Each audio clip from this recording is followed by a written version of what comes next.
So let me share a little bit about the tools that I use for somatic mysticism research or development.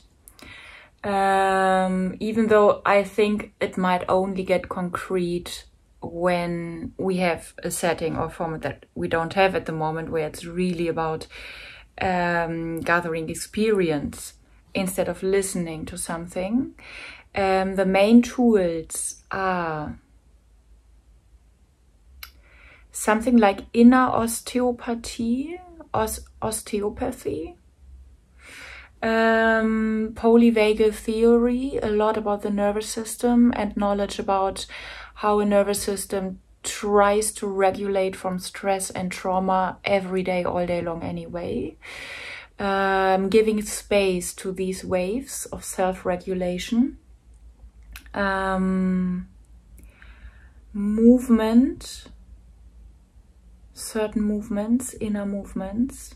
And a very specific role is in somatic mysticism. I think that's key. The role of your state of consciousness or awareness. Where do you put your focus on while you are moving? I think that is the main thing that decides if this is just another movement practice or something that really puts you on a track that is insanely interesting and insanely challenging at the same time. So the main question around somatic mysticism is, first of all, does this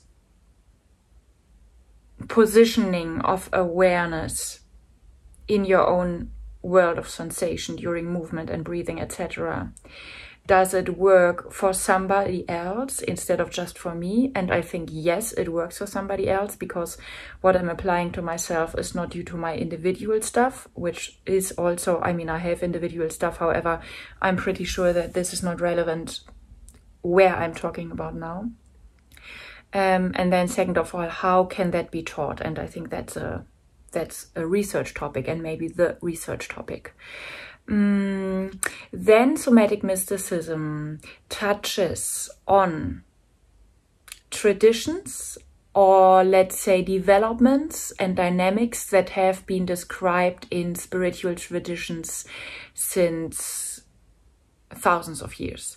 So it touches definitely on yoga, yogic traditions, asanas, on Kundalini energy. I also think that somatic mysticism can be fully described as a path of Kundalini awakening. I think Kundalini cultivation is a better frame for the kind of process that's happening there, if it happens in a somehow digestible way.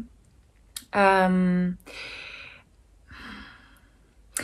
there is something of the somatic mysticism uses radically as a path of energy, or a path of life force, of incarnation, of staying present with the inner world, of sensations, of experience of the world in that moment. So it is a tantric path. And I also touch on experiences, insights, etc. from this mystical worlds that are clearly parallel to tantric symbols and sayings. I think the key thing that makes somatic mysticism different from movement practices or somatic work is that the track of embodiment that is used for somatic mysticism systematically destroys the self-image of the person. It destroys the, maybe somebody would say, ego of the person. And in movement, like 99% of movement or body work methods, at least in Western cultures, or let's say in Western cultures, I do not see this kind of self-destruction happening from embodiment, rather something of the opposite. Like, now I'm also fit. Now I'm also.